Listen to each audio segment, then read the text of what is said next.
مسجد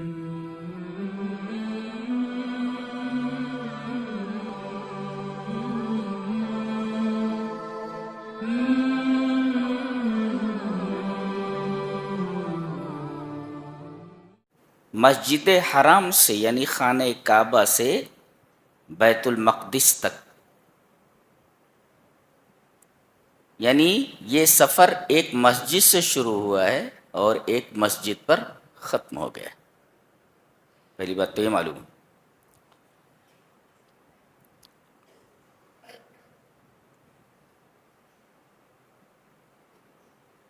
اسے مسجد اقصی کیوں کہا گیا ہے؟ بیت المقدس کو، اس مسجد کو مسجد اقصی کیوں کہا گیا؟ اقصی کا مطلب ہوتا ہے ابعد، الاقصی ای الابعد، دور کی مسجد۔ گویا یہ بتایا جا رہا ہے کہ مکہ سے بیت المقدس کا فاصلہ دور کا فاصلہ ہے۔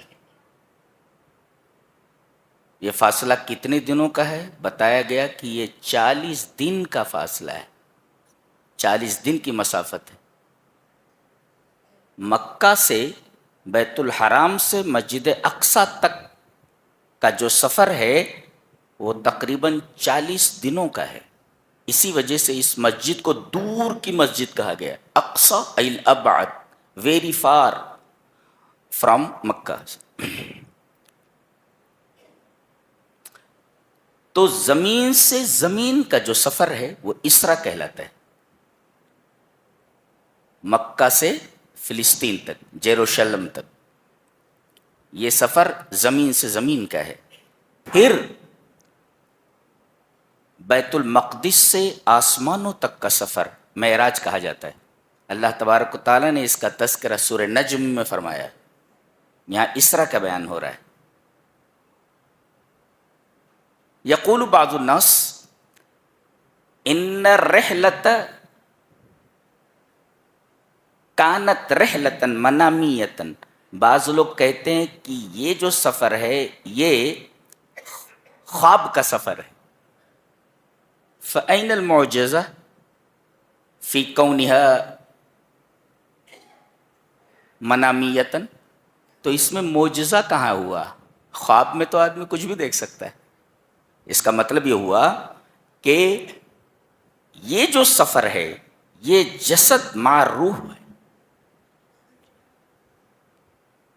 صرف روح کا سفر نہیں ہے بلکہ جسد مع روح کا سفر ہے۔ اسی وجہ سے یہاں عبد کہا گیا، اور عبد کا اطلاق، بندے کا اطلاق روح کے ساتھ ساتھ جسم پر بھی ہوتا ہے۔ جی اچھا، یہ سفر کرایا کس نے؟ بتایا گیا اسرا بعبدہ، یہ دنیا کا سب سے عجیب و غریب سفر ہے۔ 40 دن کا سفر لمحوں میں طے کیا گیا، اور پھر اس کے بعد بیت المقدس سے آسمانوں کا سفر بھی رات کے کچھ حصے میں ہوا۔ بس یہ ایک حیرت انگیز اور ایک حیرت ناک سفر ہے جو نبی کریم صلی اللہ علیہ وسلم کی نبوت کی ایک واضح دلیل ہے۔ اچھا، اتنا لمبا سفر تھوڑے سے وقت میں کیسے ممکن ہوا؟ بتایا گیا یہ سفر ہم نے کرایا ہے۔ کیا بات! اسرا، یہ سفر کس نے کرایا ہے؟ جس کے لیے کوئی چیز امپاسبل نہیں ہے، کوئی چیز ناممکن نہیں ہے، ہم ہر چیز پر قادر ہیں۔ تو اسرا، اس نے سفر کرایا۔ اچھا، تو سفر اس نے کرایا، تو راستے میں جو رکاوٹیں رہتی ہیں کہ کئی بھئی بلندی پر پہنچ جانے کے بعد وہاں ہوا نہیں رہتی ہے، آکسیجن نہیں رہتا ہے، گرمی ہوتی ہے، تپش رہتی ہے، دنیا بھر کی پریشانیاں ہیں، یہ کیسے ممکن ہوا؟ بتایا گیا اس لیے کہ ہماری قدرت آپ کے ساتھ تھی، قدم قدم پر ہماری قدرت آپ کے ساتھ تھی، گویا ہم ساتھ تھے۔ جی، ہماری قدرت ساتھ تھی، ہمارا علم ساتھ تھا۔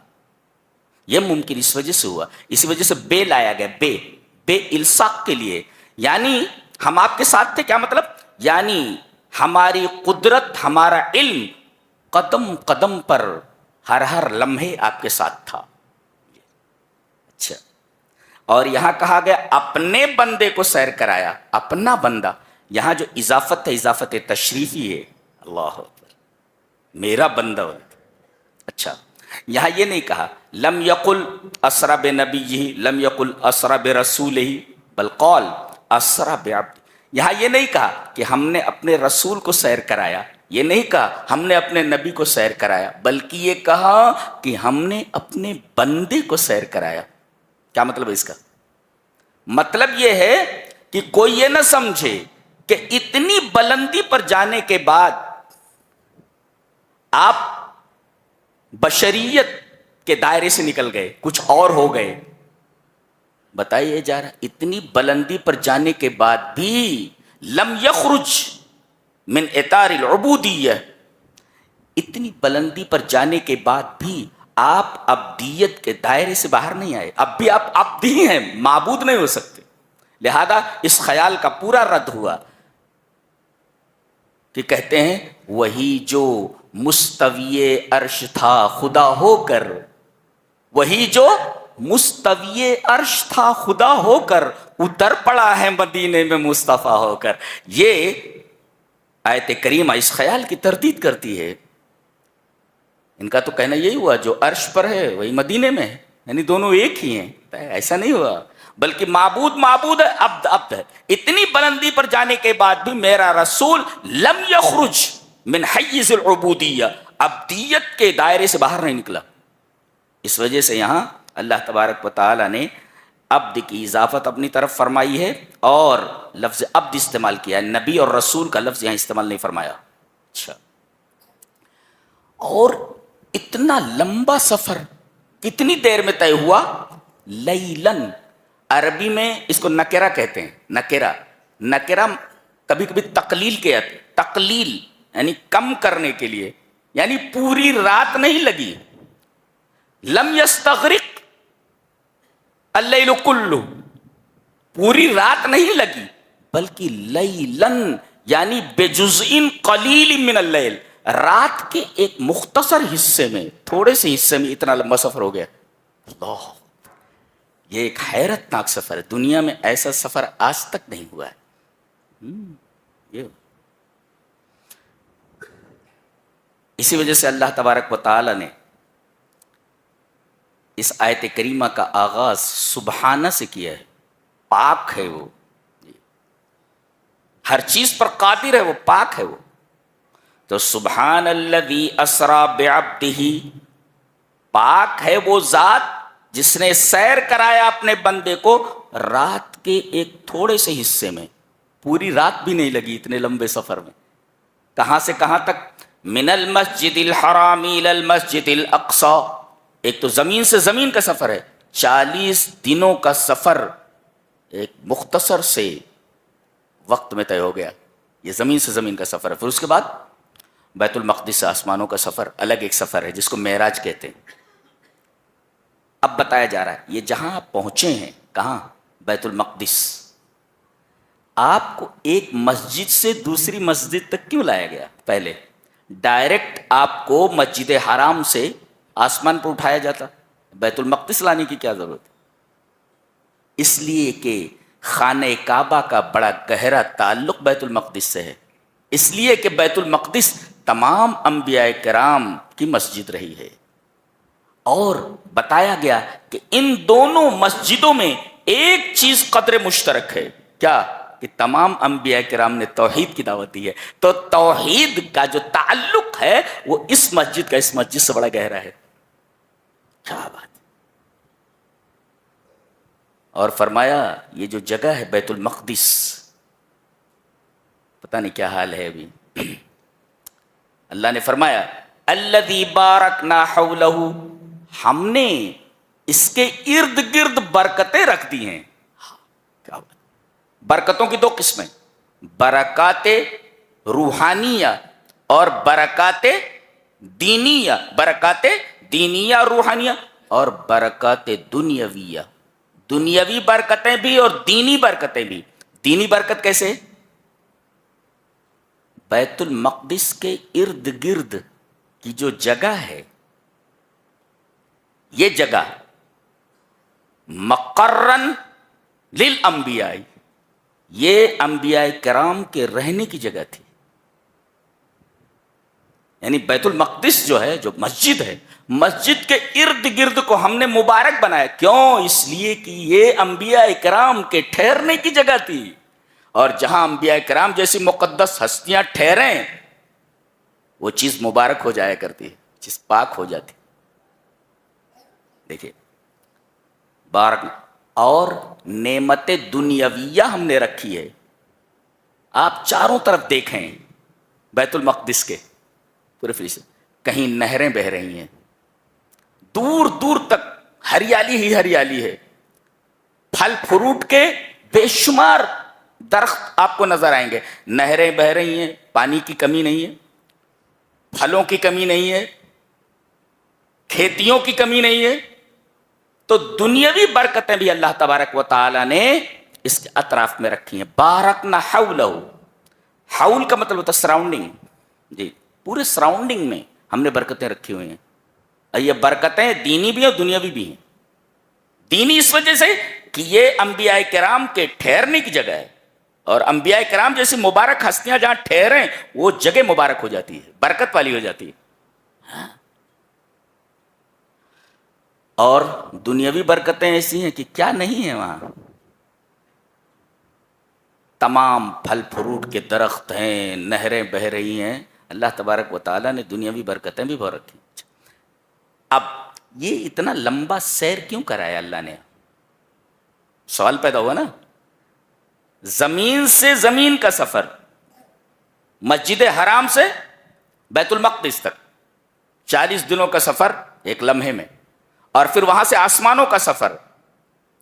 اتنا لمبا سفر کرانے کی کیا ضرورت تھی؟ اس کی وجہ بتائی جا رہی. لی مانے ریزن بتایا جا رہا. اس لیے لِنُرِيَهُ مِنْ آیاتنا، ہم نے قرآن حکیم میں جو نشانیاں آپ کو بتائی ہیں اسے آپ اپنی آنکھوں سے دیکھ لیں. کیا بات! آسمان کے اندر کیا ہمیں معلوم نہیں. پہلے آسمان پر کیا ہے، دوسرے آسمان پر کیا ہے، ہمیں پتہ نہیں تھا کہ آسمان میں دروازے بھی ہیں. نبی نے بتایا کہ میں جب پہلے آسمان میں داخل ہوا تو پہلے دروازہ کھلوایا گیا. کون نے پوچھا گیا؟ کہا کہ جبرائیل ساتھ میں ہے. کہا کہ ساتھ میں کون ہے؟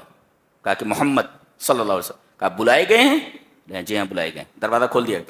یہ حدیث صحیح ہے. پتہ یہ چلا کہ آسمان میں دروازے بھی ہیں، ہمیں علم نہیں تھا، ہمارے نبی نے بتایا. تو جو آپ کو قرآن میں نظری طور پر بتایا گیا تھا اسے پریکٹیکل دکھایا گیا. جنت کا بیان ہے، آپ کو جنت دکھائی گئی، یہ جنت ہے. جہنم کا بیان ہے، آپ کو جہنم دکھائی گئی. اتنے انبیاء کرام ہم نے بھیجے، آئیے سب کے سب مسجد اقصی میں جمع ہیں اور آپ ان کی امامت فرمائیے. نبی کریم صلی اللہ علیہ وسلم نے بیت المقدس میں تمام انبیاء کرام موجود ہیں، وہاں سب ایک دوسرے سے ملے ہوں گے. اللہ سمجھ میں نہ آنے والی بات، بالکل مسٹیریس ہے. نبی کریم صلی اللہ علیہ وسلم نے آگے بڑھ کر کے تمام انبیاء کرام نے کہا کہ آپ امامت فرمائیں. اسی وجہ سے آپ امام الانبیاء ہیں، تمام انبیاء کرام کی امامت.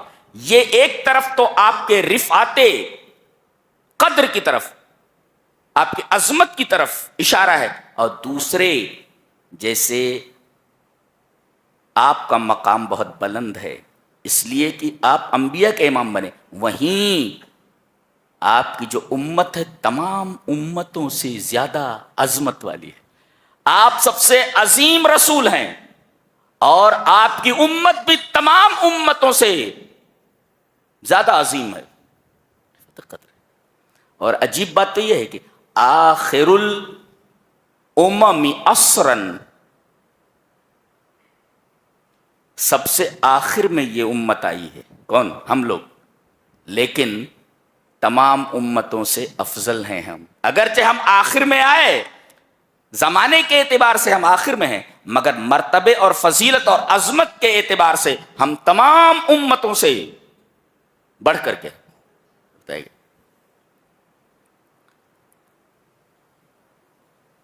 تو کس لیے بلایا گیا؟ لِنُرِيَهُ مِنْ آیَاتِنَا. اس میں ایک نکتہ اور بھی ہے، ہم آپ کو اپنی نشانیاں دکھائیں. یہ نہیں کہا کہ ہم یہ چاہتے ہیں کہ آپ ہمیں دیکھیں. لہذا جو یہ کہے کہ معراج میں رسول اللہ صلی اللہ علیہ وسلم نے اللہ کو اپنی سر کی آنکھوں سے دیکھا، وہ جھوٹ بولتا ہے. حضرت عائشہ رضی اللہ تعالیٰ عنہ کی روایت بخاری کتاب التوحید میں موجود ہے. حضرت عائشہ فرماتی ہے من حدثک ان محمدا رأى ربہ فقد کذب وهو یقول لا تدرک الابصار. جو تم سے یہ کہے کہ محمد صلی اللہ علیہ وسلم نے اللہ کو اپنے سر کی آنکھوں سے دیکھا ہے، وہ جھوٹ بولتا ہے. اس لیے کہ قرآن اس کے برعکس بات کرتا ہے، کہتا ہے لا تدرک الابصار، اسے آنکھیں نہیں پا سکتی. جی جی، یہاں یہ کہا گیا ہم اپنی نشانیاں دکھانے کے لیے بلا رہے ہیں، اپنے آپ کو دکھانے کے لیے نہیں بلا رہے ہیں.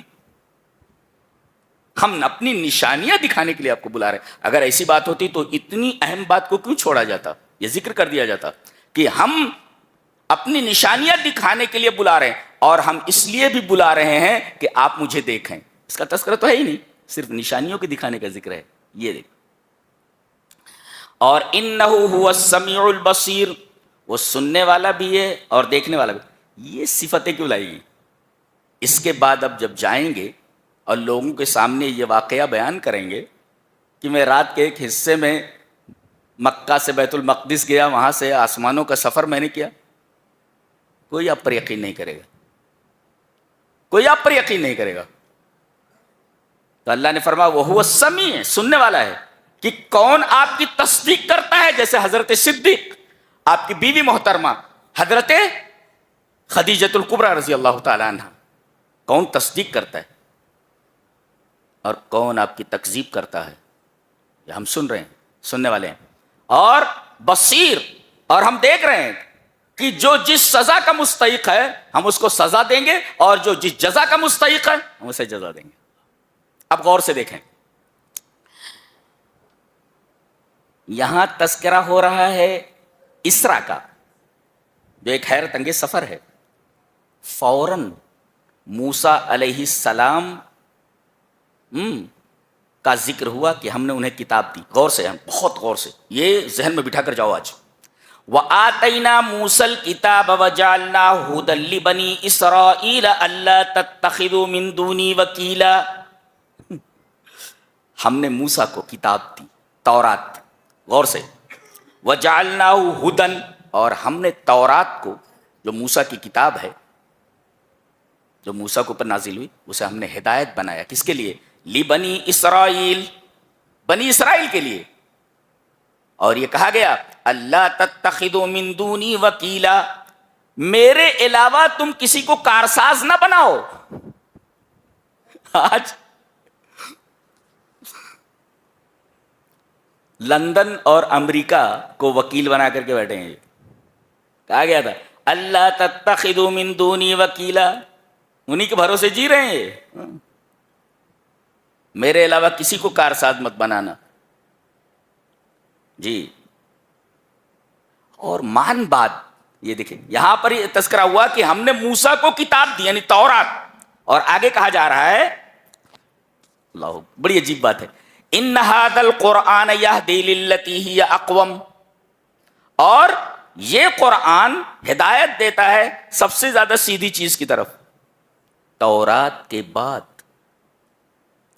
بعد قرآن حکیم کا ذکر ہوا، اور موسیٰ علیہ السلام کے بعد ہمارے نبی جناب محمد الرسول اللہ صلی اللہ علیہ وسلم کے اوپر نازل ہونے والی کتاب قرآن کا ذکر ہوا.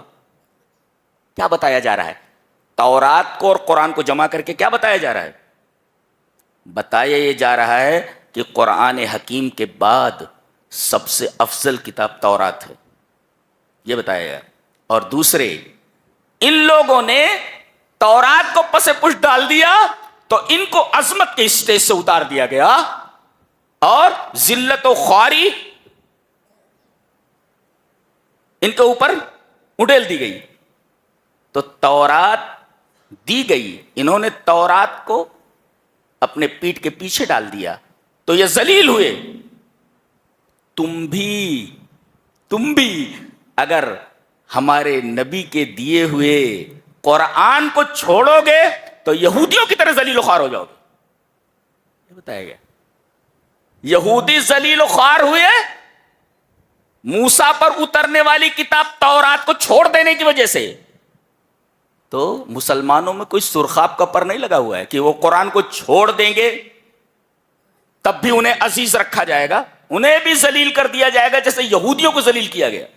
کیونکہ اسی رات کو بنی اسرائیل کو عظمت اور فضیلت کے اسٹیج سے اتار دیا گیا اور امت مسلمہ کو, امت محمدیہ کو لا کر کھڑا کیا گیا. اسٹیج وہی ہے, صرف کردار بدلے. نبی کریم صلی اللہ علیہ وسلم نے تمام انبیاء کرام کی امامت فرمائی.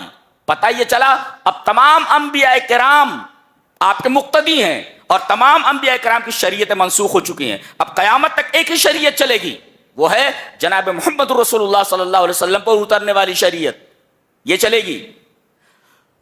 تو جب آپ سب کے امام ہو گئے اور ساری شریعتیں منسوخ ہو گئیں, اس کا مطلب یہ ہوا کہ موسیٰ علیہ السلام بھی مقتدی ہیں آپ کے.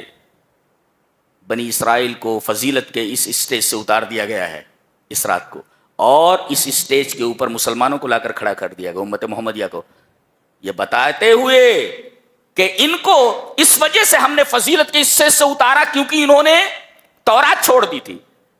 اسٹیج وہی ہے, صرف کردار بدلے ہیں. اگر تم بھی وہی حرکتیں کرو گے جیسے یہودی کر رہے ہیں تو تم کو بھی فضیلت کے حصے سے اتار دیا جائے گا اور تخت سے اتار کر کے کان پکڑ کر کے تم کو فٹ پاتھ کے اوپر کھڑا کر دیا جائے گا. اور آج کھڑا کر دیا اللہ تعالیٰ نے, ہم سب فٹ پاتھ کے اوپر ہیں.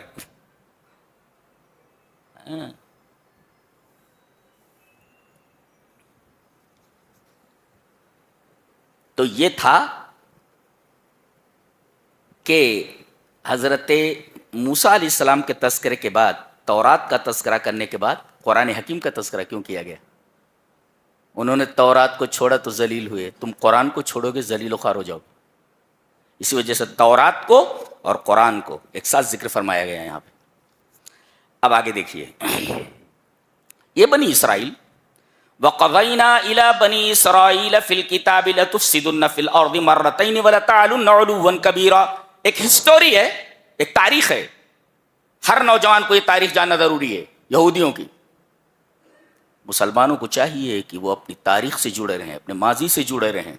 قرآن حکیم تاریخ بتاتا ہے یہاں سے کہ بنی اسرائیل کے بارے میں ہم نے فیصلہ کیا تھا, کتاب میں لکھ دیا تھا. کیا لکھ دیا تھا کتاب میں؟ لَتُفْسِدُنَّ فِي الْأَرْضِ مَرَّتَيْنِ, کہ تم زمین میں 2 مرتبہ فساد کرو گے. وَلَتَعْلُنَّ عُلُوًّا كَبِيرًا, اور تم بہت بڑی سرکشی کرو گے تم. اور دونوں مرتبہ ہم تمہیں تمہاری سرکشی کے موافق سزا دیں گے. جیسی تمہاری سرکشی, جس معیار کا تمہارا تمرد, اسی اعتبار کی سزا. 2 مرتبہ تم فساد کرو گے زمین میں. فساد کیا ہوا تھا؟ انہوں نے انبیاء کرام کو قتل کرنا شروع کیا. پہلے انہوں نے حضرت یشعیاہ کو اور ارمیاہ کو, یشعیاہ کو تو انہوں نے قتل کر دیا, جن کو شیعہ بھی بولتے, وہ ایک نبی تھے. وہ شعیاہ ان کا نام تھا, شعیاہ یا یشعیاہ ایسا کچھ بولتے ہیں ان کو, غالباً ہبری ہوئے وہ. تو انہوں نے شعیاہ نبی کو قتل کیا, اور ایک نبی تھے ارمیاہ, ان کو قید کر دیا. ایک کو قتل کیا, دوسرے کو قید کر دیا. اور یہ لوگوں کے اوپر ظلم ڈھانے لگے. تو ایک طرف تو لوگوں کے اوپر ظلم کرنا اور دوسری طرف انبیاء کرام کو قتل کرنا, یہ بہت بڑا گناہ تھا. اللہ تبارک و تعالیٰ نے سب سے پہلے اس پہلی حرکت کی وجہ سے سزا دی کہ بابل کا, عراق میں ہے بابل, جہاں وہ 2 فرشتے اتارے گئے تھے. بابل کے اندر ایک بادشاہ تھا جس کا نام بخت نصر تھا. یہ مجوسی تھا, آتش پرست تھا, آگ کو پوجنے والا تھا. یہ ایک بڑا لشکر لے کر کے فلسطین کے اوپر حملہ آور ہوا. اللہ تبارک تعالیٰ نے فرمایا دیکھو فَإِذَا جَاءَ وَعْدُ أُولَاهُمَا بَعَثْنَا عَلَيْكُمْ عِبَادًا لَّنَا أُولِي بَأْسٍ شَدِيدٍ فَجَاسُوا خِلَالَ الدِّيَارِ وَكَانَ وَعْدًا مَّفْعُولًا. ہم نے جو کتاب میں لکھ دیا تھا، جو وعدہ کیا تھا، وہ وعدہ پورا ہوا. کیسے؟ جب پہلا معاملہ آیا، پہلا وعدہ آیا ان دونوں میں سے، تو ہم نے اپنے طاقتور بندوں کو تمہارے اوپر بھیج دیا، طاقتور بندے. لیکن عبادنا نہیں کہا، عباد لنا کہا، بیچ میں لام کی فصل ہے. یعنی یہ ہمارے طاقتور بندے تو تھے، لیکن یہ مجھے ماننے والے نہیں تھے، یہ آگ کی پرستش کرنے والے تھے، لیکن طاقتور تھے. تو ہم نے اپنے بندوں نہیں بلکہ عبادنا کہنے کے بجائے عباد لنا کہا، میرے نافرمان بندے لیکن طاقتور تھے. تم نے نافرمانی کی تو نافرمان بندوں کو ہم نے تمہارے اوپر مسلط کر دیا. آج وہی حال ہے، ہم نے نافرمانی کی ہے تو اللہ کے جو نافرمان ہیں ان کو ہمارے اوپر مسلط کر دیا گیا ہے. وہی حرکت انہوں نے جو کی تھی وہ حرکت ہم دوہرا رہے ہیں. لہذا ان کے اوپر ایسے لوگوں کو مسلط کیا گیا جو پاور میں تھے، جو طاقتور تھے اور مسلمان نہیں تھے، ان کو مسلط کر دیا گیا ان کے اوپر. تم نے اللہ کو چھوڑا تو اللہ کو چھوڑنے والے لوگوں کو تمہارے اوپر مسلط کر دیا گیا. اور کیا ہوا وہ دیکھو، فجاسو خلال الدیار، یہ تمہارے گھروں میں گھس گئے. اللہ اکبر. جاسا یجوسو کا مطلب عربی میں آتا ہے، میں تو عربی ادب کا لٹریچر کا طالب علم ہوں. جاسا کا مطلب ہوتا ہے طلب الشیء باستقصاء، کسی چیز کو ڈھونڈنا پوری باریک بینی سے. کہاں ہے؟ ڈھونڈو، کوئی کبٹ نہ چھوٹنے پائے، کوئی کبٹ میں چھپا ہوا باہر نکالو. تو طلب الشیء باستقصاء یعنی بالکل تلاش کرو، کمپریہنسولی، بالکل ڈھونڈ ڈھونڈ کر کے نکالو کہیں بھی چھپے ہوئے ہو تو. من یخالفہم، مخالفت کرنے والا کون ہے؟ ومن یقف وجوہہم، جو ان کے سامنے کھڑا ہو سکے. اچھا تم ہم سے لڑو گے، چلو پکڑو ان کو، تم ہماری مخالفت کرتے ہو، پکڑو ان کو. اور جتنے بھی اشراف تھے، بڑے لوگ تھے، قتل کر دیا گیا سب کو، اور غلام بنا کر لے کر چلے گئے. عورتوں کو لونڈیاں بنا لیا گیا، جو چلنے کے لائق نہیں تھے ان کو قتل کر دیا گیا. تورات کے نسخے ڈھونڈ ڈھونڈ کر چلائے گئے. اعلان کر دیا گیا کہ کہیں بھی کسی کے پاس تورات دکھی تو اس کی گردن مار دی جائے گی. تورات کے نسخے ڈھونڈ ڈھونڈ کر جلا دیے گئے. فجاسو خلال الدیار، گھروں میں گھس گئے.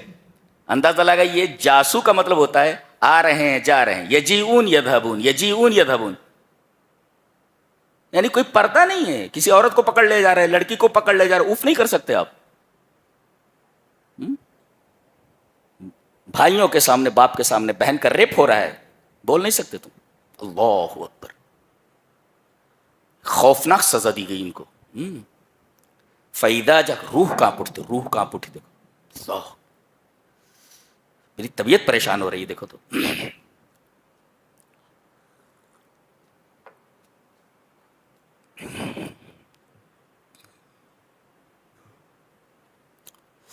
فَإِذَا جَاءَ وَعْدُ أُولَاهُمَا بَعَثْنَا عَلَيْكُمْ عِبَادًا لَّنَا أُولِي بَأْسٍ شَدِيدٍ فَجَاسُوا خِلَالَ الدِّيَارِ، گھروں میں گھس گئے.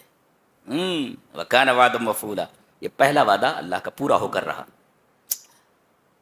پکڑ کر کے لے گئے، بابل لے کر چلے گئے، عراق. کہاں سے؟ فلسطین سے.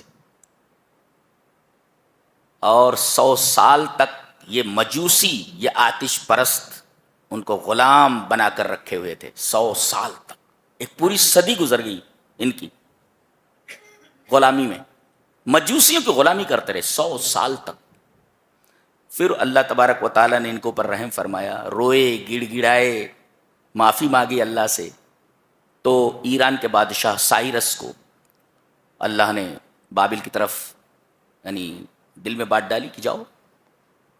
اس نے جو ہے بخت نصر کو شکست دی، یا جو بھی وقت کا بادشاہ تھا، اور ان لوگوں کو وہاں سے رہائی دلوائی. پھر لا کر کے اس نے فلسطین میں بسایا. آگے اچھا کچھ دنوں تک صحیح رہے، یہ کتے کی دم جو ہوتی ہے نا، جی جی جی کچھ زیادہ ہو گیا نہیں جی. ثم رددنا لكم الكرة عليهم وامددناكم باموال وبنين وجعلناكم اكثر نفيرا. ثم رددنا لكم الكرة عليهم. اللہ تبارک و تعالیٰ نے رحم کھا کر ان کو پھر یہاں بسوا دیا لا کر کے. وَأَمْدَدْنَاكُمْ بِأَمْوَالٍ، مال کی ریل پیل ہو گئی، وہ بنین اور بیٹے بہت زیادہ ہوئے. وَجَعَلْنَاكُمْ أَكْثَرَ نَفِيرًا، ان کی تعداد بہت زیادہ ہو گئی. دیکھو اللہ نے مال بھی دیا، مال ہے ان کے پاس جی، اب مال نہیں اموال ہے. وَأَمْدَدْنَاكُمْ بِأَمْوَالٍ، آج پورا سودی نظام ان کے ہاتھ میں ہے. اس کا مطلب یہ مال کے بڑے بھوکے رہے ہیں ہمیشہ سے، یہ بڑے بھوکے رہے ہیں. وَأَمْدَدْنَاكُمْ بِأَمْوَالٍ، مال نہیں، مال کا پلیورل ہے اموال. ہم نے ان کو بہت سے مال دیے، ہر راستے سے آ رہے ہیں، اور بیٹے دیے جو لڑ سکیں. وَجَعَلْنَاكُمْ أَكْثَرَ نَفِيرًا، ہم نے تم کو تعداد کے اعتبار سے بہت زیادہ کر دیا، تمہاری تعداد بہت زیادہ ہو گئی. اچھا اللہ نے فرمایا اگر تم اچھا کرو گے تو اچھا ہی تمہارے لیے. ان احسنتم احسنتم لانفسکم وان اسأتم فلہا، اور اگر تم برائی کرو گے تو وہ تمہارے لیے، اس کے لیے. دیکھو ایک نقطہ دیکھو، احسنتم احسنتم دو بار کہا گیا. اگر تم اچھا کرو گے تو اپنے لیے اچھا کرو گے. احسنتم احسنتم دو بار. وَإِنْ أَسَأْتُمْ، اور اگر تم برائی کرو گے تو اساتم فلا نہیں کہا ہے، برائی کو ایک ہی بار ذکر کیا، بھلائی کو دو بار ذکر کیا. اللہ اکبر، دیکھ رہے ہیں آپ، یعنی بھلائی کا ذکر آپ کر سکتے ہو، برائی کا ذکر نہیں کرنا چاہیے. وَإِنْ أَسَاتُمْ اساتم نہیں کہا، وَإِنْ أَسَاتُمْ فَلَهَا. اچھا پھر چونکہ یہ ٹیڑھے تھے، پھر وہی حرکتیں شروع کی انہوں نے. وہی رفتار بے جھنگی جو پہلے تھی وہ اب بھی ہے. اب دو مرتبہ فساد کرو گے. اس وقت انہوں نے حضرت یحییٰ کو قتل کیا اور حضرت عیسیٰ علیہ السلام کے قتل کے در پہ ہوئے. حضرت یحییٰ تو قتل کر دیے گئے، شہید ہو گئے، مگر حضرت عیسیٰ علیہ السلام کو اللہ تبارک و تعالیٰ نے آسمان پر اٹھا لیا. جی جی، نبی کریم صلی اللہ علیہ وسلم نے اسی رات، معراج کی رات کو حضرت عیسیٰ سے ملاقات کی ہے. آپ ملاقات کر کے آئے. لِنُرِيَهُ مِنْ آيَاتِنَا، جو ہم لوگ پڑھ رہے ہیں وہ سب ہمارا نبی دیکھ کر کے آیا ہے. یہ مقام ہے ہمارے نبی کا. آج ہمارے نبی کو گالیاں دیتے ہیں لوگ. آپ کے پیروں کی دھول تو چھوڑو، اس کے نیچے تو دھول ہے، اس کے نیچے جو دھول ہے، اس کے نیچے تو دھول، تحت ثری تک پہنچ جاؤ، اس دھول کے برابر نہیں ہو سکتے تم. وہ مقام ہے ہمارے نبی کا، اور تم اتنی بلندی تک جا ہی نہیں سکتے. تم نے آج تک جتنی ٹیکنالوجیز تیار کی ہیں، ساری ٹیکنالوجی نبی کریم صلی اللہ علیہ وسلم کے اس سفر کے سامنے ہیچ ہے. تم کو یہ ایسی تیز رفتار راکٹ یا سواری نہیں بنا سکتے جو اتنے لمبے فاصلے کو طے کر سکے. بچے ہو تم، ہمارا نبی اتنی بلندی پر پہنچا ہے، تم تو چند سیاروں سے آگے نہیں نکل سکتے. ہمارا نبی تو پتہ ہی نہیں جیسا، لفظوں میں نہیں بیان کیا جا سکتا آپ کی بلندی کو. ساری ٹیکنالوجیز اس سفر کے سامنے ہیچ ہے. جب دوسری چیز کا وعدہ آیا، اس لیے کہ پہلی مرتبہ فساد کیا تو بابل کا بادشاہ بخت نصر آیا اور ان کی اینٹ سے اینٹ بجا دی. دوسری مرتبہ جب انہوں نے شرارت کی تو اللہ تبارک و تعالی نے روم کے بادشاہ کو بھیجا. روم کے، بعض لوگوں نے اس کا نام فاقس ابن استیانوس لکھا ہے، بعض لوگوں نے تیتاؤس لکھا ہے، بعض لوگ انگریزی میں اسے ٹائٹس کہتے ہیں. جی، روم سے آیا وہ، اور اس نے ایسی سزا دی لیسوء وجوہکم، تاکہ وہ تمہارے چہرے کو بگاڑ دے، پورا کر. یہ چہرے کا لفظ کیوں لایا گیا؟ بتایا گیا یہ نفسیاتی اثر کی طرف اشارہ ہے کہ آدمی کے دل میں جو کچھ ہوتا ہے چہرے کے ذریعے اس کے اثر کو جان لیا جاتا ہے. گویا کہ the face is index of mind. چہرہ جو ہوتا ہے نا وہ اندروں کا آئینہ دار ہوتا ہے. تو آدمی کے دل میں جتنا غم ہو چہرے کے اوپر ظاہر ہو جاتا ہے. خوشی ہو تو خوشی چہرے سے ظاہر ہو جاتی ہے, اور غم ہو تو غم بھی ظاہر ہو جاتا ہے. اتنا غم ان کو ہوا, اتنا خوف ان کو ہوا کہ یہ جہاں دیکھے جاتے ان کے چہرے سے خوف ٹپکتا ہوا دکھائی دیتا. ان کے چہرے بگڑ گئے تھے, ایسی سزا دی گئی ان کو. بے شمار لوگوں کو قتل کیا گیا, بیت المقدس کو ڈھا دیا گیا, اور خاص طور سے اس مسجد کا تذکرہ کیا گیا. لِيَسُوءُوا وُجُوهَكُمْ وَلِيَدْخُلُوا الْمَسْجِدَ كَمَا دَخَلُوا. یہ جو مسلمان نہیں تھے یہ مسجد میں داخل ہو گئے, بیت المقدس میں, کما دخلوا جیسا کہ یہ داخل ہوتے تھے اس میں. جہاں تم عبادت کرتے تھے وہاں دوسرے لوگ گھس گئے. دل تڑپ اٹھتا ہے. قرآن حکیم نے جو تاریخ بتائی ہے, اجمالاً بیان کیا ہے, کمال کا بیان کیا ہے. جی وَلِيَدْخُلُوا الْمَسْجِدَ كَمَا دَخَلُوهُ أَوَّلَ مَرَّةٍ وَلِيُتَبِّرُوا مَا عَلَوْا تَتْبِيرًا.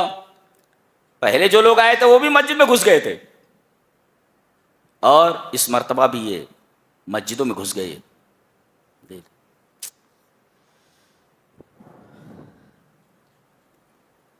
اس کے بعد قرآن حکیم کو تھامنے کا حکم دیا گیا ہے. مضبوطی سے پکڑو اس کو, قرآن حکیم کو. ان ھذا القرآن یہدی للتی ہی اقوم. میں ٹھہر کر اس آیت کریمہ پر کچھ وضاحت کرنا چاہوں گا. قرآن حکیم کے بارے میں کہا گیا یہ ہدایت دیتا ہے, رہنمائی کرتا ہے اقوم کی طرف. اقوم یہ اس میں تفصیل ہے, یعنی دوسرے کے مقابل میں سیدھا. پتہ یہ چلا دنیا کے جتنے بھی راستے ہیں سب کے سب ٹیڑھے ہیں, سیدھا ایک ہی راستہ ہے جو قرآن حکیم بتاتا ہے. اللہ, یہ کتنا بڑا احسان ہے قرآن کا کہ دنیا کے اندر جتنے ٹیڑھے راستے ہیں ان کے مقابل میں بالکل سیدھا جو راستہ, اقوم اقوم من غیرہا, اس کے علاوہ جتنے بھی راستے ہیں ان سب راستوں سے جو ٹیڑھے ہیں سیدھا ایک ہی راستہ ہے. قرآن حکیم اس سیدھے راستے کی طرف ہماری رہنمائی کرتا ہے. یہ غور ہے.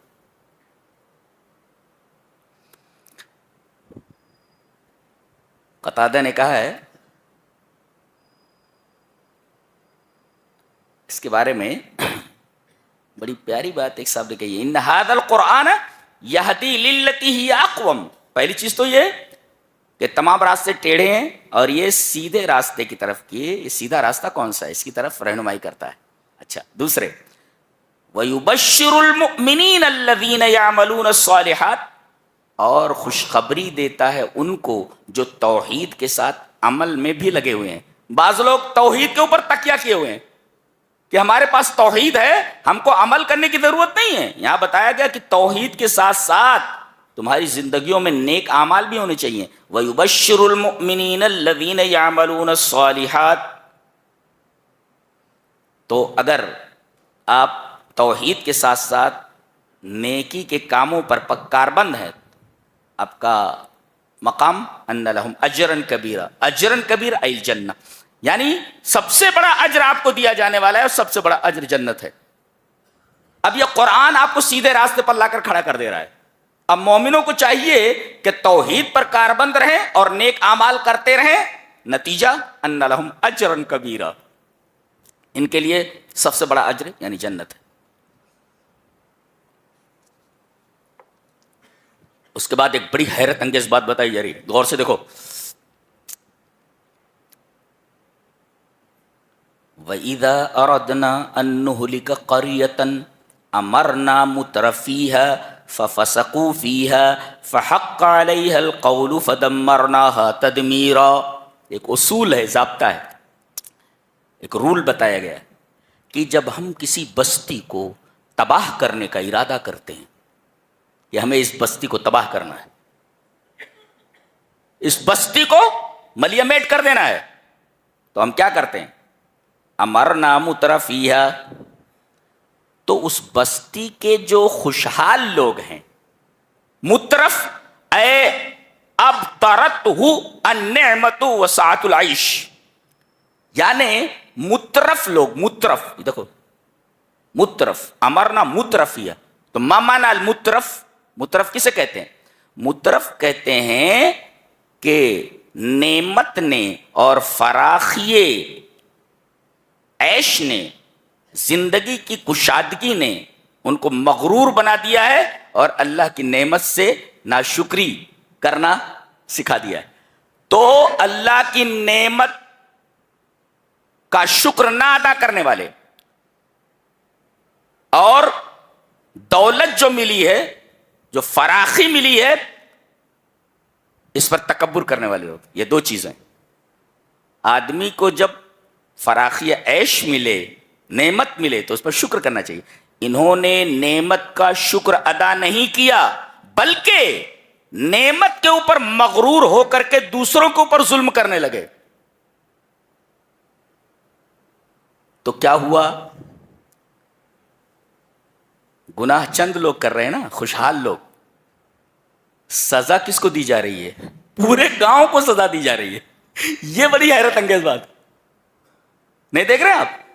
جب ہم کسی بستی کو تباہ کرنا چاہتے ہیں تو بستی کے جو بڑے لوگ ہوتے ہیں، عیش پرست جو ہوتے ہیں، وہ نعمت کی ناشکری کرنے لگتے ہیں اور نعمتوں کے اوپر مغرور ہو جاتے ہیں۔ دیکھو گناہ یہ کر رہے ہیں چند لوگ، اور تباہ کر دی جا رہی ہے پوری بستی۔ وَإِذَا أَرَدْنَا أَن نُهْلِكَ قَرْيَةً، ہول ٹاؤن، پورا کا پورا شہر، پوری کی پوری بستی تباہ کر دی جا رہی ہے۔ کسی مفسر نے بڑا اچھا لکھا ہے کہ هذا اشارۃ، یہ اشارہ ہے اس بات کی طرف، ان عاقبت فساد اولی الامر لا تقتصر علیہم وحدہم بل تمتد الی قریتہم، ایسے کچھ ہے کہ گاؤں کے بڑے لوگ اگر خراب ہو جاتے ہیں تو ان کی یہ خرابی انہی پر منحصر نہیں ہوتی ہے، بلکہ یہ پوری کی پوری خرابی پورے گاؤں پر آ جاتی ہے۔ ہاں، یہ بڑی خطرناک بات ہے۔ لہذا اللہ گاؤں میں اگر کسی آدمی کو نعمت عطا فرمائے تو اسے چاہیے کہ وہ نعمت کا شکر ادا کرے اور اپنے جامے سے باہر نہ نکلے، ورنہ اس کا اثر صرف اسی کے اوپر نہیں رہے گا بلکہ پھیل کر کے پورے گاؤں کے اوپر آ جائے گا۔ گناہ کرنے والے چند لوگ، سزا پوری بستی کو دی جا رہی ہے۔ وَإِذَا أَرَدْنَا أَن نُهْلِكَ قَرْيَةً، پوری بستی تباہ کر دی گئی۔ عجیب بات۔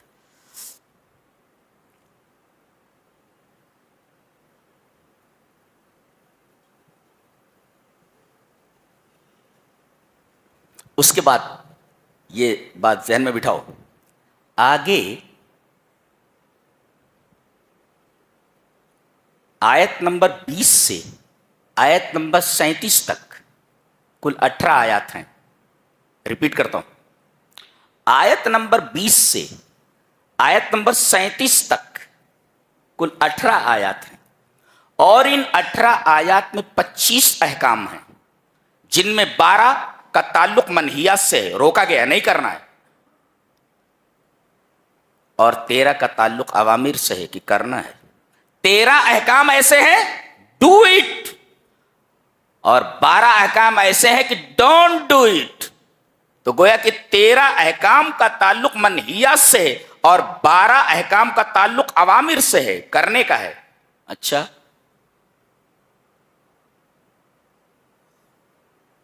اور یہ 25 احکام جو ان 18 آیات میں یہاں بیان ہوئے ہیں ایک جگہ، حضرت ابن عباس فرماتے ہیں کہ کانت فی الواح موسیٰ، حضرت موسیٰ علیہ السلام کی تختیوں میں یہی احکام تھے۔ جتنے احکام اللہ تبارک و تعالیٰ نے صرف 18 آیات کے اندر بیان کیا ہے، یہی سارے احکام پورے تورات میں تھے۔ گویا کہ پورے تورات کا خلاصہ یہاں ذکر کر دیا گیا ہے۔ کیا بات ہے، حیرت کی بات کی نہیں، پوری کتاب کا خلاصہ یا جسٹ پورا بیان کر دیا، سمرائزڈ کر دیا گیا ان احکام کو اور یہاں نقل کر دیا گیا۔ آیتیں کتنی ہیں؟ 18، احکام کتنے ہیں؟ 25، کرنے کے لیے کتنے ہیں؟ 13، نہ کرنے کے لیے کتنے ہیں؟ 12۔ یہ چلیے کچھ دیکھ لیتے ہیں، کہتے ہیں قرآن میں کیا ہے، ہے خالی انہی 18 آیات کو آدمی اپنی زندگی میں لے آئے تو اس کے دنیا اور آخرت دونوں بن جائے۔ چلیے دیکھتے ہیں۔ وَقَضَىٰ رَبُّكَ أَلَّا تَعْبُدُوا إِلَّا إِيَّاهُ وَبِالْوَالِدَيْنِ إِحْسَانًا، اللہ کے علاوہ کسی کی عبادت نہ کرو، وَبِالْوَالِدَيْنِ إِحْسَانًا، اور اپنے والدین کے ساتھ حسن سلوک کرو۔ تفصیل کی گئی، اگر تمہارے پاس دونوں زندہ ہوں تو ان کے ساتھ حسن سلوک کرنا ہی ہے، لیکن اگر ان دونوں میں سے کوئی ایک چلا جائے اور ایک رہ جائے تو تمہارے حسن سلوک کا وہ زیادہ مستحق ہے۔ باپ چلا جائے، صرف ماں رہ جائے، ماں کو کبھی بھی کوئی تکلیف نہیں ہونے دینا، سمجھ گئے؟ ماں چلی گئی، صرف باپ زندہ ہے، اللہ۔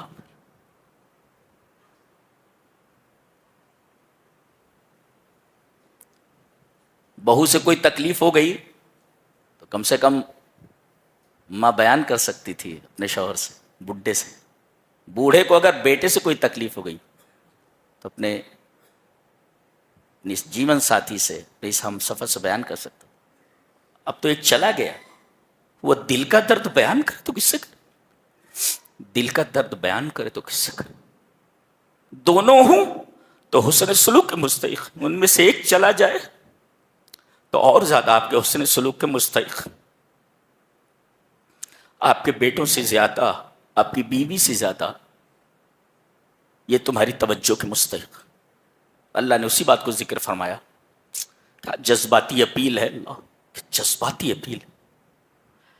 ترجمہ دیکھ لیتے، تیرے رب نے یہ فیصلہ کیا ہے کہ عبادت صرف اسی کی کرو اور والدین کے ساتھ حسن سلوک کرو۔ اما یبلغن عندک الکبر، تیرے پاس اگر ان میں سے ایک بڑھاپے کو پہنچ جائے یا دونوں، جی ایک پہنچ جائے بڑھاپے کو یا دوسرا یا دونوں، جی فلا تقل لہما اف، تو انہیں اف بھی نہیں کہہ سکتے تم، اجازت نہیں۔ کسی مفسر نے لکھا ہے کہ حروف تہجی میں الف سے لے کر یا تک میں جتنے بھی حروف ہیں، ان حروف میں حرف تو یہ تو ہوتا نا، تو یہ سب سے زیادہ قوی ہے، اس لیے کہ یہ تالو سے لگ کر کے پھر نیچے آتا ہے، قا دیکھو سب سے زیادہ قوی ہے، اور پورے حروف الہجا میں سب سے زیادہ ہلکا اور خفیف فے ہے۔ تو سب سے خفیف اور ہلکا حرف بھی ماں باپ کے سامنے بولنے سے منع کر دیا گیا ہے، تو اس سے زیادہ قوی، اس سے زیادہ اقوی حرف کیسے استعمال کر سکتے ہو؟ اف نہیں کہہ سکتے، اور اف جو ہے یہ سب سے ہلکا اور خفیف لیٹر ہے، فے بہت ہلکا ہے، جی فلا تقل لهما اف، انہیں اف نہیں کر سکتے، بلا تنہرہما، انہیں ڈانٹ نہیں سکتے، وقل لهما قولا کریما، بات کرو تو بڑے ادب کے ساتھ، ان ایکسیلنٹ مینر، قل لهما قولا کریما، اور جب ان کے سامنے آؤ تو وخفض لهما جناح الذل من الرحمہ، رحمت سے اپنی عاجزی کا بازو ان کے سامنے بچھا دو۔ دیکھو یہاں پر آدمی کو پرندے سے تشبیہ دی گئی، پرندہ جب اڑتا ہے تو اپنے پر کو کھول لیتا ہے، جناح مانے بازو، پر وہاں لفظ لائے گئے، اپنے پر کو جھکائے رکھو۔ ایک منظر آپ دیکھ سکتے ہیں، جیسے مرغی کے بچے ہیں ادھر ادھر دانا چگ رہے ہیں، اچانک اسے چیل کا خدشہ ہوتا ہے، چیل کے آنے کا احساس ہوتا ہے، وہ ایک آواز نکالتی ہے، سارے بچے خطرے کو محسوس کر کے اپنی ماں کے قریب آ جاتے ہیں، وہ ان تمام بچوں کو اپنے پروں کے نیچے لے لیتی ہے۔ بالکل اسی طریقے سے آپ اپنے ماں باپ کو اپنی عاجزی کے پروں کے نیچے رکھو۔ ایک جب پرندہ اڑتا ہے تو پر کو کھول لیتا ہے، اور جب نیچے آتا ہے تو پر کو سمیٹ لیتا ہے، سیدھا آتا ہے یہ طریقہ۔ جب اوپر جاتا ہے بلندی کی طرف تو پر کو کھول لیتا ہے، اور جب اوپر سے نیچے آتا ہے تو پروں کو سمیٹ لیتا ہے، ڈائریکٹ نیچے کی طرف آتا ہے۔ فرمایا گیا وَخْفِضْ لَهُمَا جَنَاحَ الذُّلِّ مِنَ الرَّحْمَةِ، جیسے پرندہ اوپر سے آتا ہے تو پر کو سمیٹ لیتا ہے، ایسے کھولتا نہیں ہے، ایسے ہی تم اپنے ماں باپ کے سامنے جب آؤ تو تمہارے پورے بدن کے اوپر ایک عاجزانہ کیفیت ہونی چاہیے۔ اب اپنے ماں باپ کے سامنے بڑے ادب کے ساتھ کھڑے ہوں، بہت قربانیاں دی ہیں انہوں نے، آپ کو کیا معلوم، آپ کو کیا معلوم؟ بڑے ہو جاتے ہو تو کہتے ہو ابا کو کیا معلوم، امی کو کیا معلوم، واہ بھی واہ، احسان فراموش کہیں کا، ابا کو کیا معلوم، امی کو کیا معلوم۔ جس باپ نے انگلی پکڑ کے چلنا سکھایا، چلنا نہیں جانتے تھے، تو ابا کو کیا سمجھتا ہے، یعنی تجھے سب سمجھتا ہے۔ جی، صرف یہی نہیں بلکہ دعا بھی کرتے رہو۔ پہلے یہ بتایا گیا کہ زبان سنبھال کر رکھو ان کے سامنے، ایک، اور دوسرے اپنے فعل کو بھی سنبھال کر رکھو، قول کو بھی سنبھال کر رکھو اور اپنے فعل کو بھی سنبھال کر رکھو، اور تیسرے دعا کرتے رہو وَقُلْ رَبِّ ارْحَمْهُمَا كَمَا رَبَّيَانِي صَغِيرًا، میرے رب ان دونوں کے اوپر رحم فرما جیسے کہ بچپن میں ان دونوں نے میری پرورش کی ہے۔ یہ تو ماں باپ کے ساتھ اس نے سلوک۔ اچھا آگے کہا جا رہا ہے وَآتِ ذَا الْقُرْبَى حَقَّهُ، رشتے داروں کو ان کا حق دے دو۔ کیا تعلیم ہے! بہن پریشان ہے، اپنے مال کا ایک حصہ، رمضان آ رہا ہے نا، مسجد کے اندر تو آپ کو دینا ہی ہے، مسجد کی ضرورت ہے تو مسجد، دیکھو مسجد میں گھس گئے وہ لوگ پھر مسجد کا تذکرہ، تو مسجد کا خاص خیال رکھنا۔ ابھی جب نیچے جاؤ نا تو پوری جیب خالی کر کے جاؤ، پوری جیب خالی کر کے جاؤ، نہیں تو لکھا کر جاؤ 50,000 دیتا ہوں، 1,00,000 دیتا ہوں، دے کر کے جاؤ نیچے۔ تو وَآتِ ذَا الْقُرْبَى حَقَّهُ، رشتے داروں کو ان کا حق دے دو۔ بہن غریب ہے، زکوٰۃ کی مستحق ہے، زکوٰۃ بھی دو، صدقہ بھی دو، اور تحفہ بھی دو۔ زکوٰۃ کی مستحق ہے، زکوٰۃ دے دو، صدقے کی مستحق ہے، صدقہ دے دو، تحفہ بھی لے جا کر کے دے دو۔ جی جی، بھائی ہے، غریب ہے، اس کی مدد کرو، رشتے دار ہے تمہارا۔ کیا تعلیم ہے بھائی، کیا تعلیم! وَآتِ ذَا الْقُرْبَى حَقَّهُ، رشتے داروں کو ان کا حق دے دو۔ والمسکین، جو بیچارے مسکین ہیں، رکشہ چلا رہے ہیں لیکن پورا نہیں پڑ رہا ہے، کام کر رہے ہیں لیکن پورا نہیں پڑ رہا ہے، مسکین ہے وہ۔ یہ مت سمجھو کام پر لگا ہوا ہے، یہ دیکھو کہ کام کرنے پر اسے اتنا مل رہا ہے جتنے سے وہ اپنے بچوں کی خاطر خواہ پرورش کر سکے، مسکین ہے، دے دو۔ وابن السبیل، مسافر کوئی پریشان حال ہو، زکوٰۃ سے دو، مدد کرو اس کی۔ ولا تبذر تبذیرا، فضول خرچی مت کرو، فضول خرچی سے منع کیا گیا۔ بذر کا مطلب ہوتا ہے دانا۔ کسان کو دیکھو ایسے دانے کو لے لیتا، میں تو کسان کا بیٹا ہوں جی، تو ایسے دانوں کو رکھ لیتا ہے اور کھیت میں جاتا ہے، ایسے نکالتا ہے، پھینکتا رہتا۔ تو اس طرح پیسوں کو مت پھینکو، ولا تبذر تبذیر۔ جی کیوں؟ ان المبذرین کانوا اخوان الشیاطین، یہ فضول خرچ شیطان کے بھائی ہیں شیطان کا بھائی ہے۔ کیا بات! اور آگے ولا تقتلوا اولادکم خشیۃ املاق، اپنے بچوں کو غریبی کے ڈر سے قتل مت کرو۔ پہلے تو بچی پیدا ہو جاتی تھی تب مارتے تھے اس کو، زندہ درگور کر دیتے تھے زمانے جاہلیت میں۔ آج تو پیٹ میں بھی پتہ چل جائے، اب تو بہرحال قانون بڑے سخت ہو گئے ہیں، پیٹ ہی میں مار دیتے تھے اس کو اگر پتہ چل جائے کہ یہ لڑکی ہے تو، اس لیے کہ لڑکی سے تو کچھ ملنا ہی نہیں، خالی دینا ہے زندگی بھر، لیکن اس دینے میں بھی مزہ ہے۔ زندگی بھر بولتی رہے ابا یہ چاہیے، ابا وہ چاہیے، ابا وہ چاہیے، دلائے ہیں نا آپ۔ اپنے شوہر کے گھر بھی چلی جائے، کچھ کہے تو باپ کی تو عادت ہی ہے، اب بھی بیٹی جو کہے دینے کی تو عادت ہے، یہ پہلے ہی سے بچی نے بچپن میں سب کچھ مانگا، ابا یہ دلا دو، ابا یہ دلا دو، ابا۔ بڑی ہونے کے بعد بھی جو بولے دلانے کی کوشش کرو اپنی حیثیت کے مطابق۔ بڑی رحمت والی ہوتی ہیں بچیاں. جی جی. اللہ فرماتا ہے غریبی کے ڈر سے ان کو قتل نہ کرو. نحن نرزقہم وایاکم، روزی دینے والے تو ہم ہیں، تم کو بھی دیتے اس کو بھی دیتے ہیں. تم روزی دیتے ہو، روزی ہم دیتے ہیں تم کو بھی اور ان کو بھی. کیا بات ہے. اور آگے فرمایا گیا ولا تقربوا الزنا، بدکاری کے قریب مت جاؤ، زنا کے قریب مت جاؤ. آگے ولا تقتلوا النفس التي حرم اللہ الا بالحق، مرڈر نہ کرو کسی کا. جی جی، مرڈر نہیں کرنا. اور آگے ولا تقربوا مال الیتیم، یتیم کے مال کے قریب بھی مت جاؤ، کھانا تو دور کی بات ہے. واوفوا بالعہد، کسی سے وعدہ کرو تو وعدے کو پورا کرو. واوفوا بالعہد ان العہد کان مسئولا. واوفوا الکیل اذا کلتم، سامان اگر دے رہے ہو پیسہ پورا لے رہے ہو تو سامان اچھا دو. دیکھ رہے ہیں تعلیم ہے یہ پوری تورات کی تعلیم 18 آیتوں کے اندر ذکر کر دی گئی ہے. یہ ہے کلام الہی. قرآن میں کیا ہے؟ قرآن میں کیا ہے بتاؤں؟ سب کچھ ہے. اور تو اگر چمگادڑ کی آنکھ رکھتا ہے تو ہم کیا کریں؟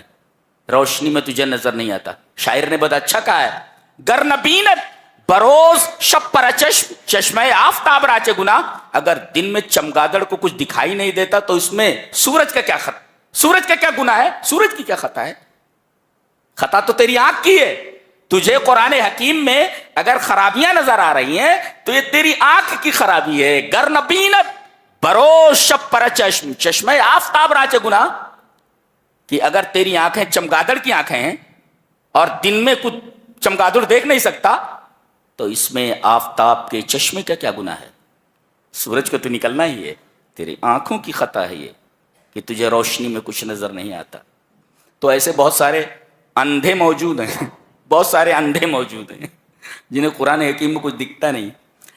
آگے دیکھو بڑی پیاری بات کہی گئی ولا تقف ما لیس لک بہ علم، جس چیز کا تمہیں علم نہ ہو اس کے پیچھے مت پڑو. کیا بات. آگے فرمایا گیا ولا تمشی فی الارض مرحا، زمین میں اکڑ کر مت چل. انک لن تخرق الارض ولن تبلغ الجبال طولا، زمین کو پھاڑ دے گا کیا یا پہاڑوں پر پہنچ جائے گا؟ تو زمین پر اکڑ کر کے مت چل. اللہ اکبر، سبحان اللہ. یہ تعلیمات 25 احکام ہیں، 13 ہیں ڈو اٹ، 12 ہیں ڈونٹ ڈو اٹ، اور 18 آیات کے اندر 25 احکام ہیں. اور حضرت ابن عباس کے قول کے مطابق یہ پوری کی پوری تورات ان 18 آیتوں کے اندر سمو دی گئی ہے.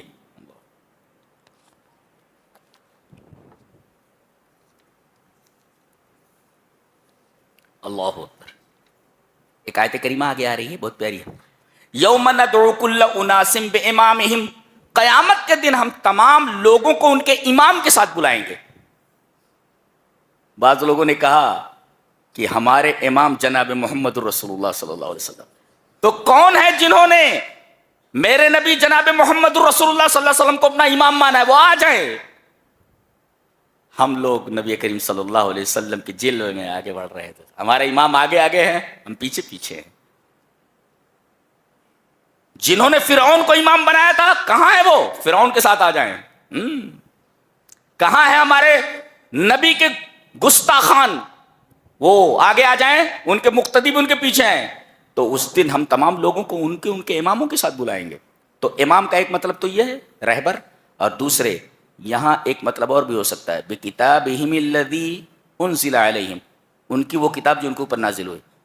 یعنی آواز لگائیں گے چلو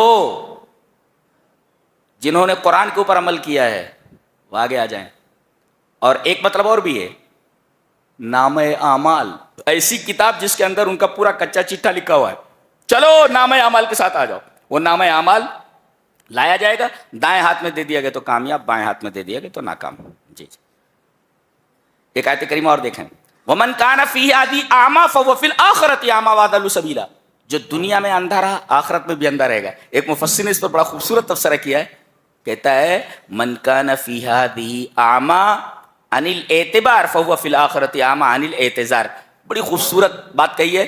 جو دنیا میں اندھا رہا عبرت حاصل کرنے سے، عبرت حاصل نہیں کی تو آخرت میں وہ کوئی عذر معذرت نہیں کر سکتا اللہ کے سامنے. آنکھیں دی ہے دیکھو، دماغ دیا ہے سوچو، ہاتھ پیر دیے ہیں کرو، قیامت کے دن کوئی عذر باقی نہیں رہتا. یہ بات کہی گئی.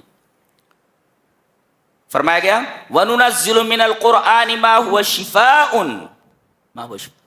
حضرت قتادہ کہتے ہیں کہ ان هذا القرآن يدلكم على دائكم ودوائكم اما داؤكم فذنوبكم واما دواؤكم فالاستغفار.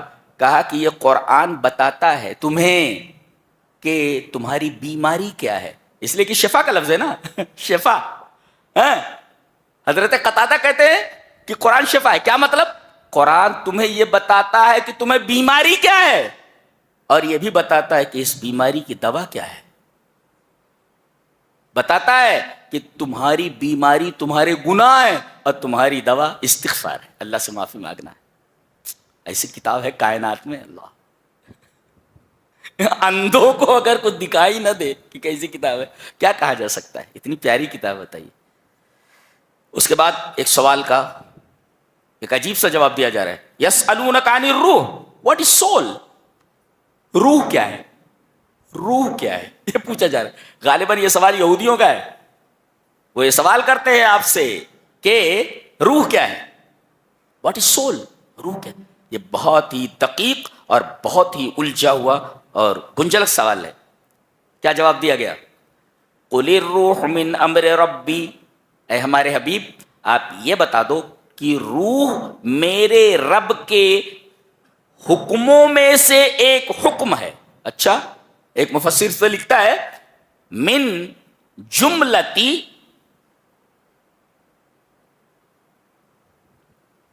کہ وہ تمام چیزیں جن کا اللہ تبارک و تعالی نے حکم دیا ہے، من جملتی ما امرہ اللہ ان تکون فکانت. یہ تفسیرہ ہے کہ اللہ تعالی نے چیزوں کو حکم دیا کہ ہو جا تو وہ چیز ہو گئی. ایسے ہی روح بھی ایک امر ہے کہ اللہ نے کہا ہو جا تو ہو گئی. من جملت ما امرہ اللہ ان تکون فکانت، جیسے اور تمام چیزوں کے بارے میں اللہ نے کہا ہو جا تو وہ ہو گئی، ایسے ہی روح کے بارے میں فرمایا ہو جا، امر ہو جا، ہو گئی. تو اللہ تبارک و تعالی کے امروں میں سے ایک امر ہے اور مخلوق ہے. اللہ نے اس کو پیدا کیا ہے، یہ مخلوق ہے یہ، لیکن یہ بدن میں کیسے آتی ہے پتہ نہیں، اور بدن میں آتی کیسے، آنے کی کیفیت معلوم نہیں، اور دوسرے اس کی حقیقت کیا ہے یہ معلوم نہیں. آپ کسی مشین کو دیکھیں، مشین بن کر تیار ہے، مشین بن کر تیار ہے، اب چلنا ہے اسے، برابر ہے. اس کو ایک تار کے ذریعے کرنٹ کو اس سے کنیکٹ کر دیا گیا ہے. آپ نے بٹن دبایا، کرنٹ اس میں سے آیا اور مشین کو اس نے چالو کر دیا. اب یہ کرنٹ کیا ہے، بنانے والے کو بھی آج تک سمجھ میں نہیں آیا کہ ہے کیا یہ، اس کی حقیقت کیا ہے. اس کی توجیہ تو کر سکتا ہے، ہو سکتا ہے یہ ہو سکتا ہے یہ ہو سکتا ہے، لیکن روح کی حقیقت کسی کو معلوم ہے، اللہ کے علاوہ کسی کو علم نہیں ہے. قل الروح من امر ربی، یہ جواب دے کر کے چھوڑ دیا گیا کہ جیسے اور تمام چیزوں کے بارے میں اللہ نے کہا ہو جا تو ہو گئی، ایسے ہی روح کے بارے میں کہا ہو جا تو ہو گئی.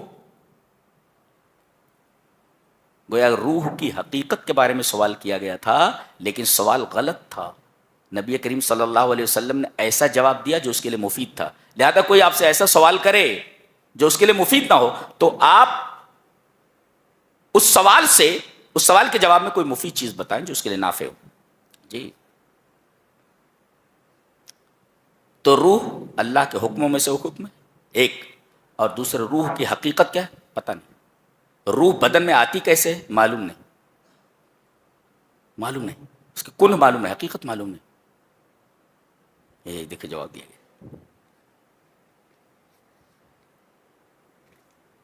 اس کے بعد سورہ کہف ہے.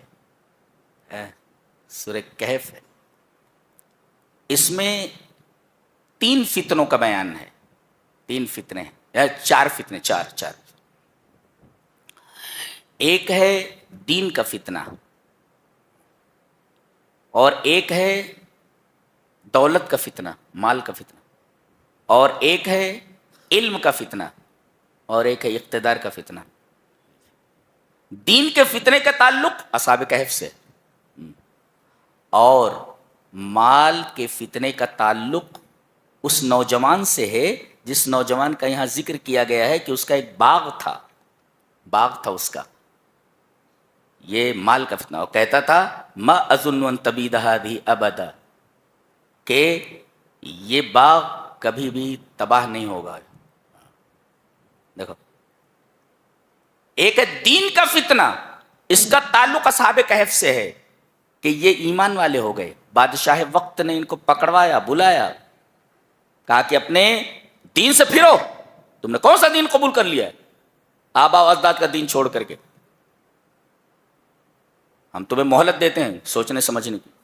جب وہ الگ ہوئے، وَإِذِ اعْتَزَلْتُمُوهُمْ، تھوڑا الگ ہوئے ان کو سوچنے سمجھنے کے لیے، اور سب بڑے بڑے گھروں کے لڑکے تھے اور سب بھاگ نکلے. بولے ہم اپنا گھر چھوڑ دیں گے، اپنا دیار چھوڑ دیں گے، لیکن توحید نہیں چھوڑیں گے. بھاگ پڑے سب کے سب. اللہ تعالیٰ نے انہیں نشانی بنا دیا. اور ایک کتا ان کے ساتھ تھا، وہ بھی نشانی بن گیا. اس کا بھی تذکرہ ہے. جہاں ان کا تذکرہ ہوتا ہے اس کتے کا تذکرہ ضرور ہوتا ہے. اللہ.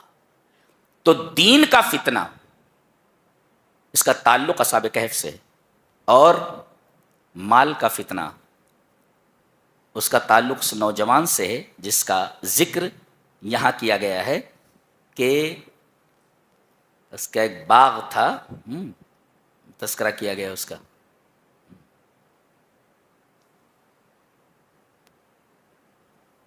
وَاضْرِبْ لَهُمْ مَثَلَ الرَّجُلَيْنِ جَعَلْنَا لِأَحَدِهِمَا جَنَّتَيْنِ مِنْ أَعْنَابٍ وَحَفَفْنَاهُمَا بِنَخْلٍ وَجَعَلْنَا بَيْنَهُمَا زَرْعًا. آپ دیکھیں گے کہ وہ باغ کیسا تھا. جی. اور اس کا دوست مسلمان تھا اور وہ کافر تھا. وہ باغ میں اپنے لائے دکھانے کے لیے، جیسے آج کل لوگ فارم ہاؤس وغیرہ بناتے ہیں نا، دکھاتے ہیں لا کر کے، ہم ہیں دیکھو ہمارا فارم ہاؤس ہے. مرے گا تو فارم ہاؤس میں دفن ہوگا کیا کہ خیرات کی جگہ میں دفن ہوگا؟ یہ میرا ہے، وہ تیرا ہے، یہ فارم ہاؤس، یہ گھر، لیکن دفن کہاں ہوتا ہے؟ خیرات کی جگہ میں، قبرستان میں. خیرات کی جگہ ہوتی ہے، لوگ دے دیتے ہیں. چلے زندگی بھر کرتا رہا یہ میرا ہے، یہ تیرا ہے. دفن کہاں ہوتا ہے؟ خیرات اور صدقات کی جگہ میں دفن ہوتا ہے. یہ زندگی کی حقیقت ہے. کچھ سمجھ میں آ رہا ہے؟ تو دین کا فتنہ اس کا تعلق اصحاب کہف سے، مال کا فتنہ اس کا تعلق اس نوجوان سے. جی. اس کے 2 باغ تھے انگوروں کے، اور اس میں کھجور کے بھی درخت تھے، بیچ میں جب کھیتی ہوتی بھی تھی، اور فصل بہت اچھی آتی تھی. کلتا الجنت ہیں 2 باغ. اور وہ نشے میں آ کر کے بول رہا ہے، دیکھ رہا ہے کیسا باغ ہے میرا. کہا کہ اللہ کا شکر ادا کر. بولے اللہ کہاں سے آ گیا بیچ میں؟ یہ سب میری محنتوں کا نتیجہ ہے، اور مجھے یقین ہے کہ یہ باغ کبھی تباہ نہیں ہوگا. اللہ نے اس کے اوپر رات ہی میں ایک عذاب بھیج دیا، پورا باغ جل کر کے راکھ ہو گیا. جی. تو اس مال کے فتنے کا تعلق سے نوجوان سے جس کا تذکرہ یہاں کیا گیا ہے. علم کا فتنہ اس کا تعلق حضرت موسیٰ اور خضر سے ہے. ایک دفعہ حضرت موسیٰ علیہ السلام نے ایک واعظ کہا، تقریر کی. تقریر بڑی اچھی تھی. ایک صاحب نے اٹھ کر کے کہا آپ دنیا کے سب سے بڑے عالم ہیں؟ کہا کہ ہاں اور کیا، میں دنیا کا سب سے بڑا عالم ہوں. اللہ کو، حالانکہ حقیقت ہے، حالانکہ یہ بات حقیقت تھی. انبیاء بنی اسرائیل کا سب سے معزز نبی ہے، اتنا بڑا عالم کوئی نہیں ہے. انبیاء بنی اسرائیل کا سب سے معزز نبی ہے موسیٰ.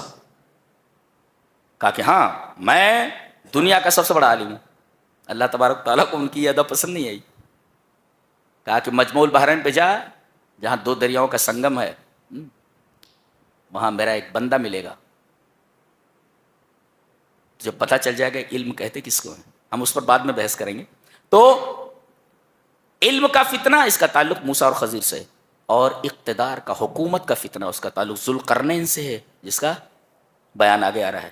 تو انشاءاللہ ہم کل اس پر بحث کریں گے. بیٹھیں گے نا آپ لوگ؟ اللہ ہمیں نیک عمل اور اچھی سمجھ کی توفیق عطا فرمائے. وآخر دعوانا الحمدللہ رب العالمین. یہ تھا 15ویں پارے کا خلاصہ.